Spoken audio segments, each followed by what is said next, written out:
Okay, here we go. Go ahead and put today's day and date up here so you have that information. And if I didn't get to this yesterday, this stuff up here, this party, I'll have to pick it up when I get back. So, or you can hit up some of your friends from Mrs. Bonner or Mrs. Smith's classes to figure out how to do this. Otherwise, I'll show you when I get back next week. All right, we're going to start right here with this example. A particle moves along a horizontal line according to this function. S is 1/6 t cubed minus 2t squared plus 6t minus 2. I want you to describe the motion of the particle in detail. In order to do that, I'm interested in knowing the position of the particle, the velocity of the particle, and the acceleration of the particle at every possible time, and not just positive time. We can have negative time. Negative time is when a particle is moving along a line and it's kind of before you start time zero.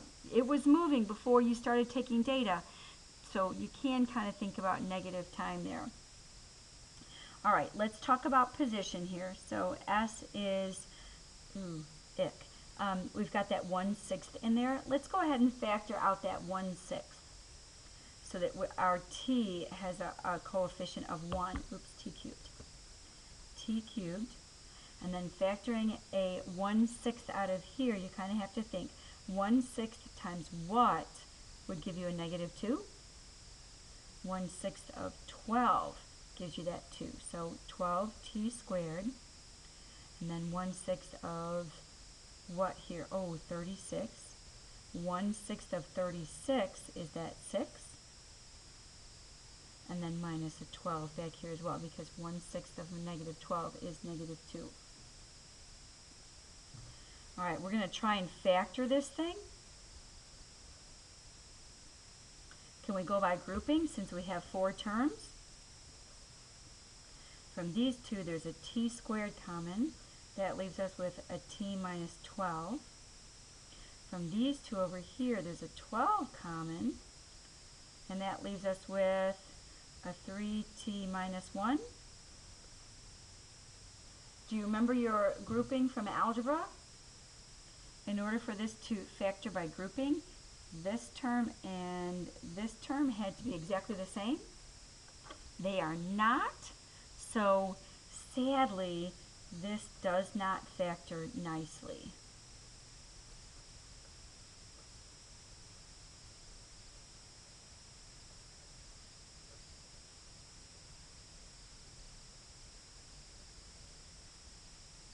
Which means you're going to have to go to your calculator to get this factored. So grab your calculator. Don't just wait for me to do it up here on the screen. You guys grab your calculator, do this along with me so that you see how it works. We want to factor this t cubed minus 12t squared plus 36t minus 12. So we'll put that in, x cubed minus 12x squared plus 36x minus 12. Graph.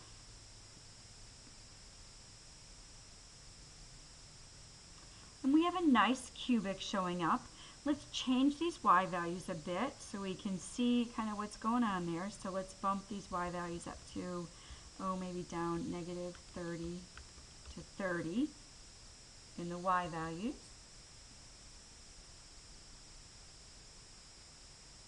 Much nicer. Now, to factor from a graph, what we really need is we need these zeros. This one, and this one. I'll take you through finding one of them. Second calc, 0. On the left side, I'm going to find this one in the middle. So left side of there, here, right bound, guess,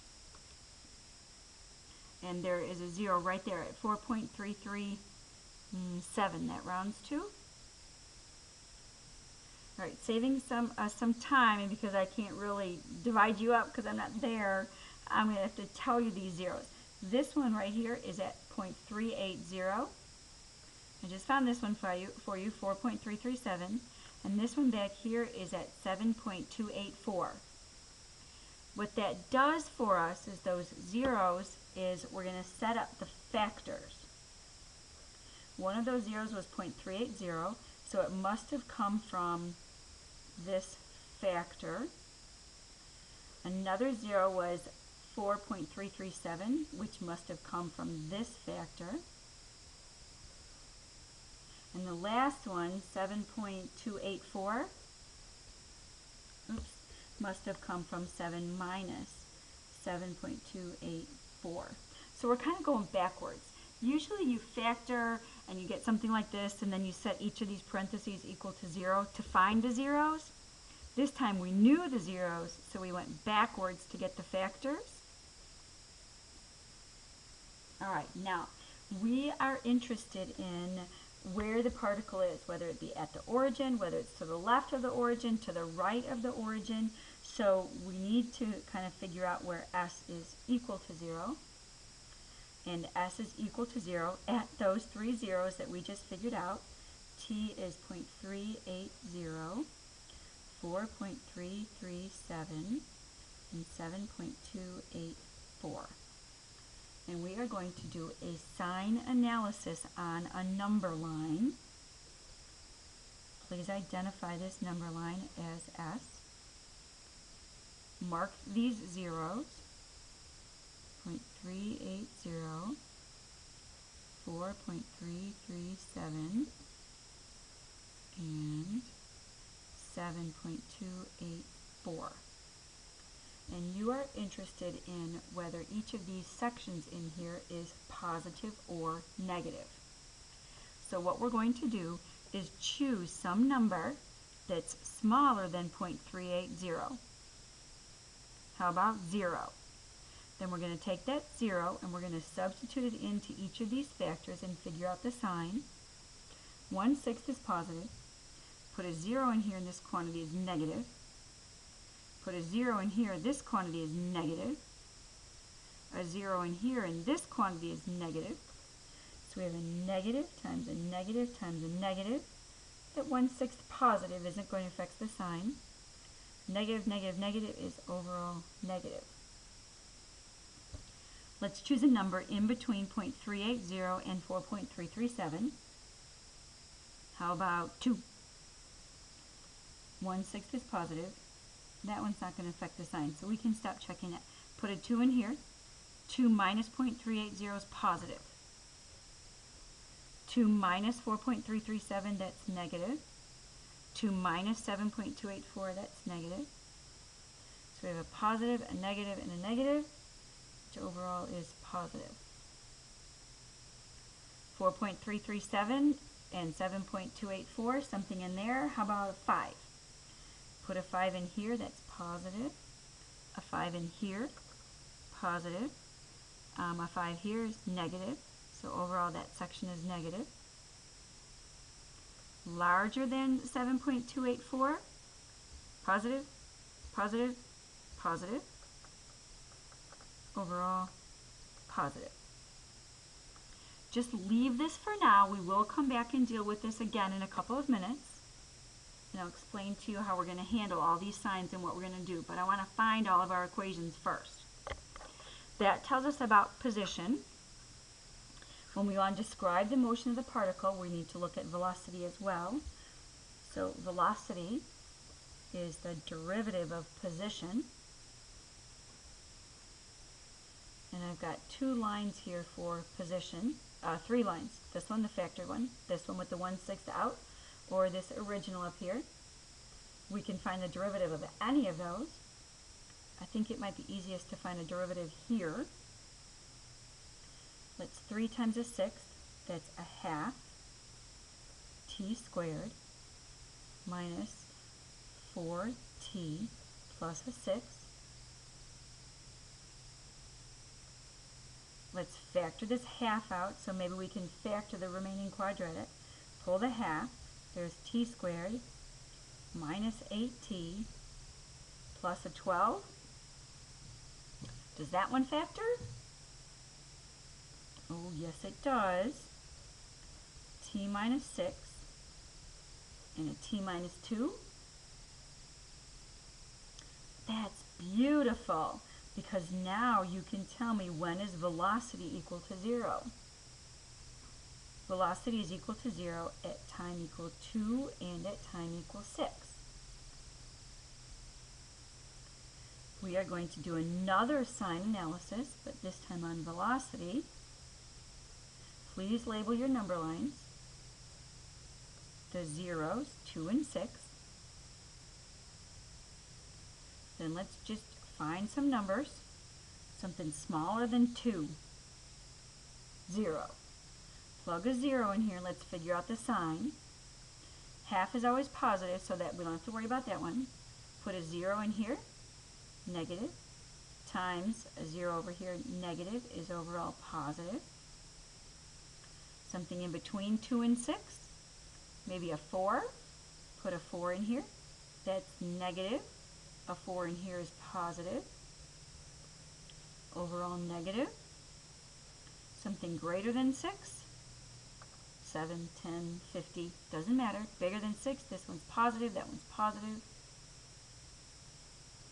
Positive. Some of you are noticing that these signs are alternating. Will they always alternate? Nope. Most of the time, do they alternate? Yes. Always? No. Is it worth your time to check the signs? Absolutely. All right, one more thing we need to check is acceleration. Acceleration is the derivative of velocity, which is the second derivative of position. So derivative of velocity, here's velocity. You've got 3 of them.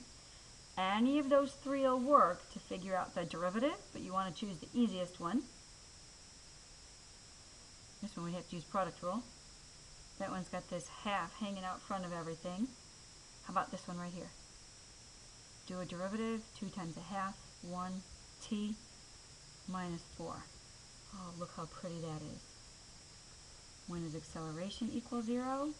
Acceleration is equal to 0 when time is 4. Acceleration, make a number line. Another sign analysis. The only 0 here is 4. And when t is less than 4, say 3 or 0, acceleration is negative. When t is greater than 4, acceleration is positive. We've got all our signs.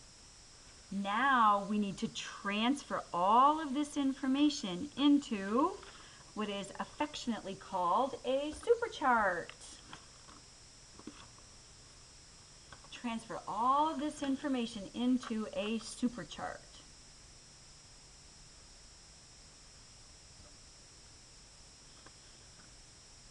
Okay, to transfer this information, we need to take all of these zeros. These zeros right here,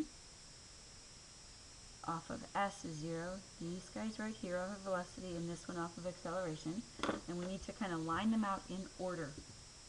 The smallest one, I'm going to just start, and hopefully you'll pick up the pattern. The smallest one is 0.380, so I'm going to start t is less than 0.380.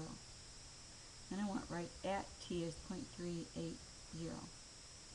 My next smallest 0 is 2. So my next interval here is going to be 0.380 up to 2.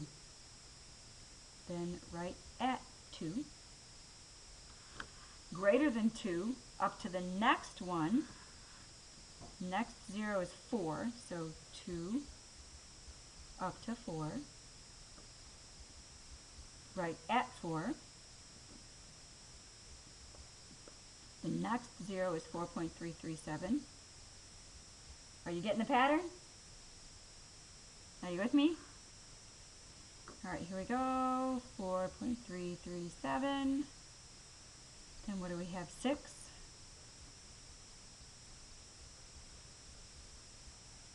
At 6. From 6 to 7.284 at 7.284 and greater than 7.284. Whew! Pretty cool, huh? How the number of rows here was exactly what we needed, don't you think? All right, here's how you can check that you have the correct number of intervals. Take the number of zeros that we had, 1, 2, 3, 4, 5, 6, double it, and add 1. 6 doubled is 12 plus 1, 13. We should have 13 intervals. 1, 2, 3, 4, 5, 6, 7, 8, 9, 10, 11, 12, 13. Works every time. Okay. Now we're going to transfer all that sign information, the positives and the negatives, over into here. And look at S. S is negative until we get to 0.380 where S was 0. Then positive until 4.337. So positive, positive, positive, positive, positive. And then right at 4.337, S was back to 0. And then S is negative until we get to 7.284, where S is 0, and then positive after that. Velocity is positive until we get to 2, negative until 6, and then positive after that. Sometimes it's helpful to put the zeros in first. So velocity has a 0 at 2 and at 6. It's positive until that first 0, negative after that, and then positive after that. Acceleration, it's only 0 is at 0, negative, positive.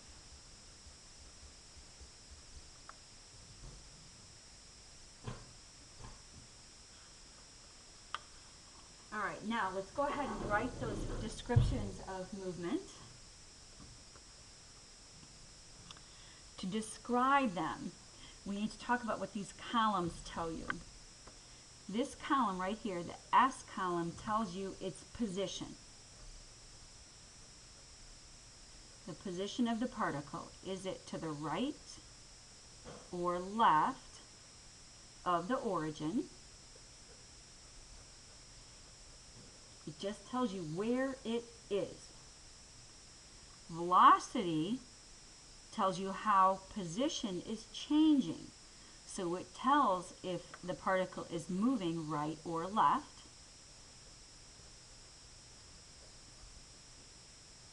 And acceleration tells you how velocity is changing. So it tells if velocity is increasing or decreasing.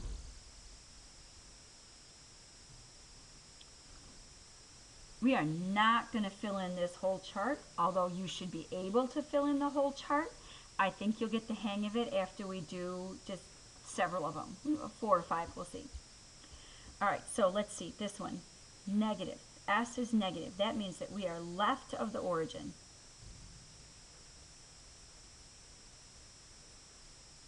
Velocity is positive, so moving to the right.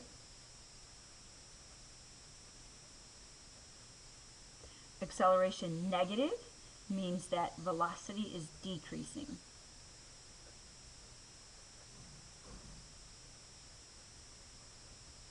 And one last one about speed. Oh, you remember from yesterday? If the signs are different on velocity and acceleration, then speed is decreasing. Speed's decreasing. All right, how about this next one? Where is the particle? It's at the origin.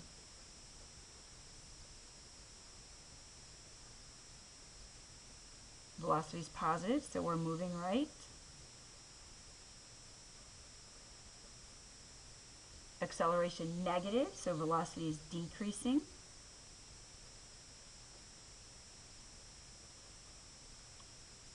And speed, decreasing.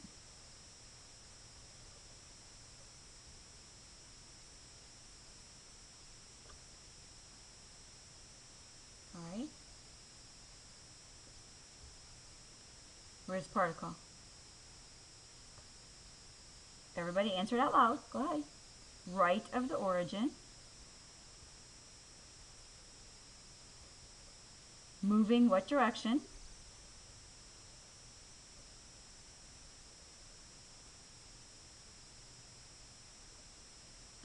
What's happening to velocity?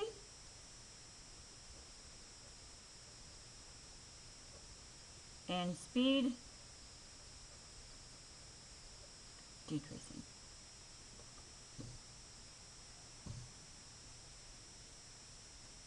All right, how about this one right here? Where's the particle? Right of the origin.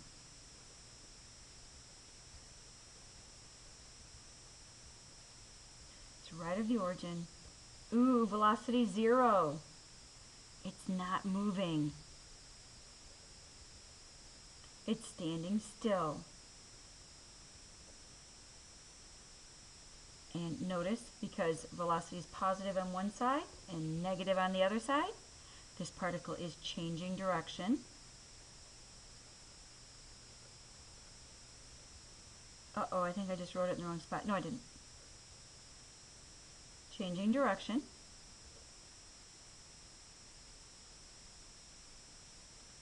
Velocity is decreasing.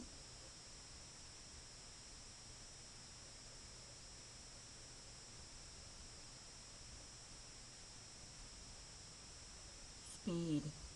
What's going on with speed here? Speed is the absolute value of velocity, so speed is 0. 0. All right, let's do one more. Come down here and pick up this one right here. Right of the origin, stay with me. Right of the origin, moving left.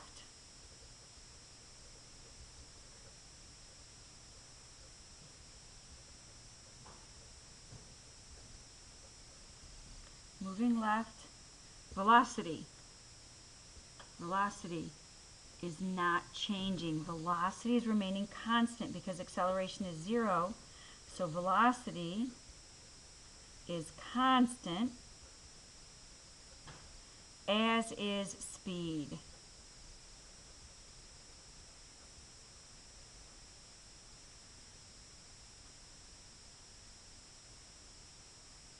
Okay. For test, would we ever make you do an entire chart like this? Fill it out in its entirety? No. The potential for error is just too significant, and the time it would take us to grade this would be ridiculous. Could we give you a section, maybe just the signs, and ask you to write a description?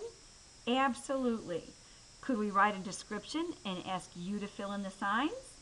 Yep, absolutely. All different ways that we can take this concept and ask you questions about it, but do an entire chart like this? No, not going to happen. All right. Hopefully you made it time-wise for the end of day 2. Thank you. Have a good evening.